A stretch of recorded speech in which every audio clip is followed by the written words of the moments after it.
Assalamualaikum warahmatullahi wabarakatuh.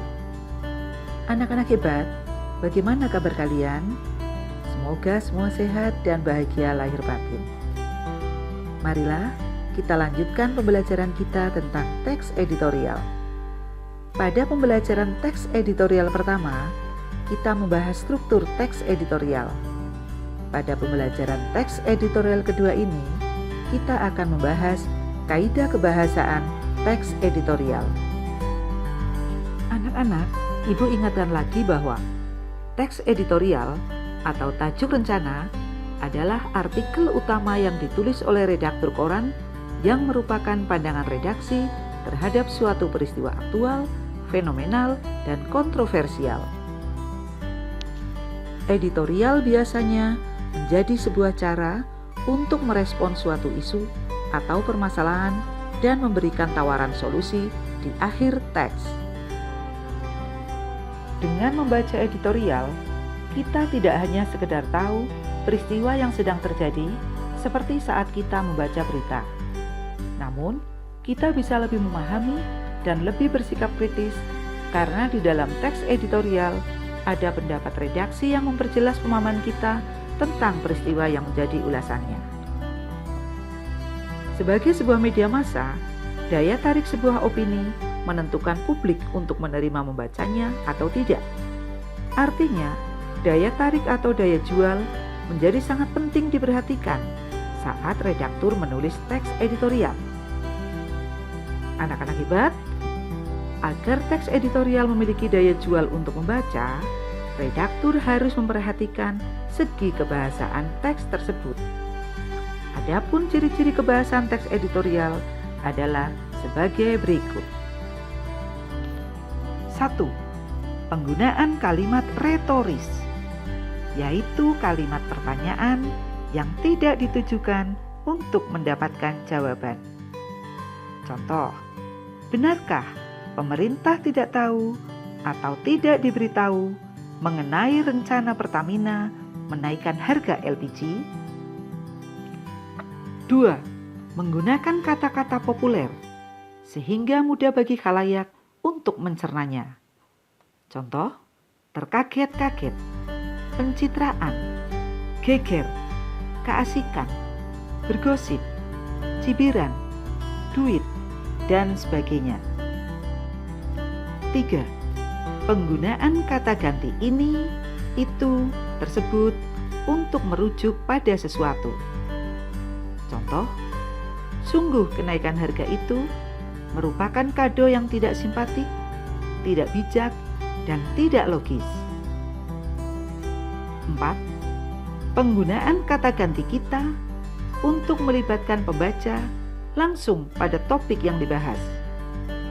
Contoh, mari kita berempati pada perjuangan tenaga kesehatan dalam menangani pasien corona untuk sembuh.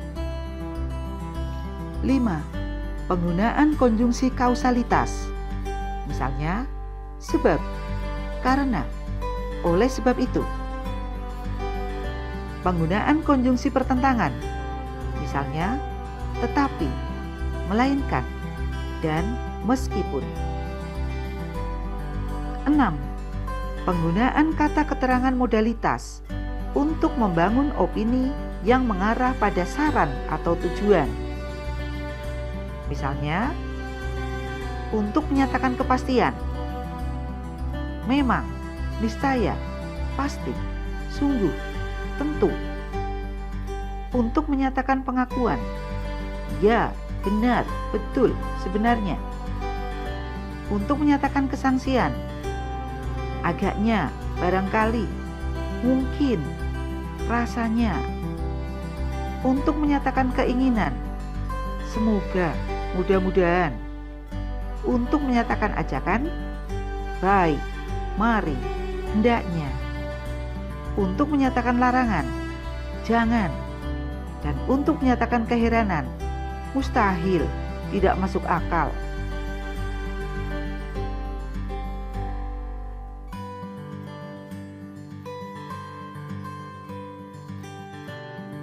Anak-anakku, setelah kalian mengetahui struktur dan ciri kebahasaan teks editorial, marilah sekarang kita mempelajari bagaimana cara merancang teks editorial. Langkah-langkah merancang teks editorial. Pertama, kita menentukan tema dengan cara mencari isu aktual, fenomenal, dan kontroversial yang terdapat pada berita berbagai media informasi. Pada surat kabar, isu aktual itu tersaji dalam berita di halaman depan bagian atas dengan gambar dan penulisan huruf yang mencolok. Sedangkan pada radio atau televisi, isu itu terdapat pada berita yang ditayangkan paling awal. Sedangkan berita yang fenomenal biasanya diulas oleh banyak media dengan publikasi berulang-ulang. Berita kontroversial adalah berita yang dapat menimbulkan perdebatan. Di surat kabar, berita ini muncul pada rubrik opini. Sedangkan di radio atau televisi, berita ini muncul pada acara diskusi, debat, atau konferensi. Kedua, kumpulkanlah data sebanyak mungkin dari berbagai media tentang peristiwa yang sedang menjadi sorotan tadi.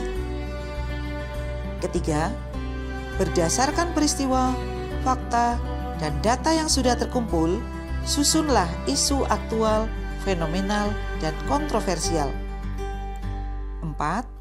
Susunlah argumen atau pendapat terhadap isu tadi. 5. Susunlah saran yang setidaknya memenuhi syarat. 1. Bagi penerima saran, hendaknya bisa menjadi solusi atau pemecahan masalah. 2. Saran itu hendaknya praktis, artinya dapat dipraktikkan. Keenam, jangan lupa berilah judul teks editorial Anda. Judul bisa berupa pernyataan dan bisa pula pertanyaan.